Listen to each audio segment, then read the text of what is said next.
वो दिन था 4 अक्टूबर साल 1959 का, जब सोवियत यूनियन रशिया ने पहला स्पुतनिक वी नाम का सैटेलाइट बनाकर स्पेस में भेजकर स्पेस रेस को स्टार्ट किया था। और महज उसके 10 सालों के अंदर अंदर ही जुलाई 20, 1969 को नासा ने सबसे पहला इंसान चांद पर भेज डाला था। कहा जाता है कि अगर आज के टाइम पर भी वैसे ही इन दोनों देशों के बीच में स्पेस रेस हो तो इंसान महज अगले सिर्फ 2 सालों के अंदर अंदर ही मार्स तक भी पहुंच सकता है। लेकिन आज के ज़माने में तो ये रेस तो प्राइवेट हो गई है, जहां पर बड़े बड़े अरबपति लोग अपने खुद के रॉकेट बनाकर स्पेस तक में भी घूम कर आ रहे हैं। तो चलिए आज की दुनिया की कुछ ऐसी ही टॉप एजेंसीज के बारे में बात करते हैं जिन्होंने स्पेस में हर किसी को पिछाड़ दिया है। तो चलिए आज की इस वीडियो को शुरू करते हैं।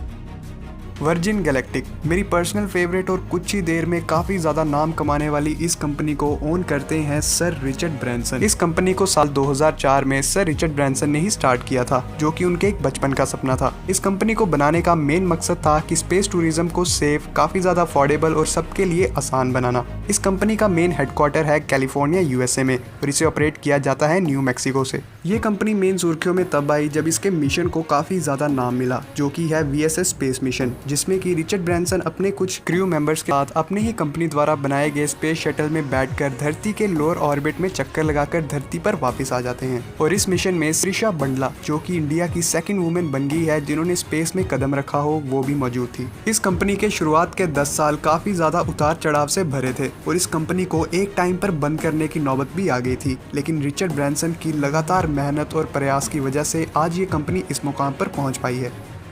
SNC यानी कि सायरन नेवाडा कॉर्पोरेशन, जो कि काफी ज्यादा हाईटेक सोच रखने वाली कंपनी है, जिसे कि साल 1963 में एरन और फेथ ऑसमैन ने फाउंड किया था। इस टाइम पर यह कंपनी यूएस की नेशनल सिक्योरिटी सर्विसेज के साथ मिलकर सिक्योरिटी सैटेलाइट्स को स्पेस में ट्रांसपोर्ट करवाती है। इनके शुरुआत का सफर काफी ज्यादा आसान नहीं रहा है, जो कि बहुत ही ज्यादा मुश्किलों से भरा हुआ था, लेकिन उन सब के बावजूद भी ये कंपनी आज के टाइम पर काफी ज्यादा नोन कंपनी है। इस कंपनी का मेन मिशन है अपने ड्रीम चेजर नाम के प्राइवेट स्पेस स्टेशन को लियो यानी कि लोअर अर्थ ऑर्बिट में बनाना, जहां पर स्पेस में आने वाले टूरिस्ट को एक व्यू पॉइंट मिले और साथ ही साथ यहां पर एग्रीकल्चरल और फार्मास्यूटिकल एंड मेडिकल रिसर्चेस को बढ़ावा मिल पाए। SpaceX आज के टाइम पर सबसे ज्यादा सक्सेसफुल और सबसे ज्यादा नॉन स्पेस एजेंसी अगर कोई है तो वो है SpaceX, जिसे कि साल 2002 में इलॉन मस्क ने फाउंड किया था। ये स्पेस कंपनी भी बाकी स्पेस कंपनीज की तरह ही शुरुआत के कुछ दौरों में काफी ज्यादा मुश्किलों से निकली, लेकिन इलॉन मस्क की कड़ी मेहनत से आज ये कंपनी यहाँ तक पहुँच पाई है। इलॉन मस्क द्वारा इस कंपनी को बनाने का मेन मकसद था स्पेस ट्रांसपोर्टेशन को काफी ज्यादा कॉस्टलेस बनाना, और आने वाले कुछ सालों में इस कंपनी का मेन मकसद है मार्स को कॉलोनाइज करना। ब्लू ओरिजिन इस कंपनी के मालिक है दुनिया के सबसे अमीर आदमी और साथ ही साथ अमेज़न के मालिक जेफ बेजोस। इस कंपनी को इन्होंने फाउंड किया था साल 2000 में और इस कंपनी का मेन मकसद है स्पेस टूरिज्म को बढ़ोतरी देना। ये कंपनी भी SpaceX की तरह ही रीयूजेबल रॉकेट्स बनाने में कामयाब हुई है। और क्या आप जानते हैं कि जेफ बेजोस इस कंपनी में अपने अमेज़न के 1 बिलियन के शेयर्स बेचकर यहाँ पे इन्वेस्ट करते हैं। और हाल ही में अपनी अनाउंसमेंट के चलते जेफ बेजोस अपने 4 लोगों के क्रू के साथ अपने ही रॉकेट कैप्सूल में बैठकर स्पेस की सैर कर धरती पर वापस भी आ लौटे, जिसमें कि उनका भाई भी मौजूद था।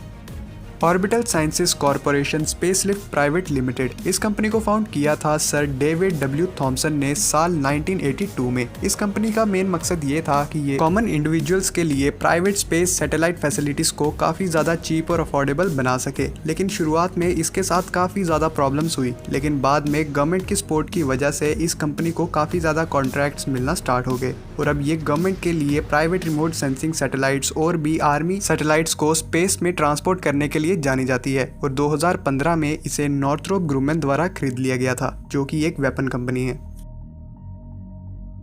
तो ये थे हमारी स्पेस रेस 2.0 के कुछ पायोनियर्स, जो कि हमारी स्पेस हंगर को और अपनी स्पेस हंगर को बुझाने के लिए बहुत ही बड़े बड़े काम कर रहे हैं। तो let me know in the comment section कि आपको इनमें से सबसे ज्यादा अच्छा कौन सा लगा और आपके पॉइंट ऑफ व्यू से सबसे ज्यादा फ्यूचरिस्टिक सोच रखने वाली एजेंसी कौन सी लग रही है। तो उम्मीद है आपको ये वीडियो पसंद आई एंड थैंक्स फॉर वॉचिंग।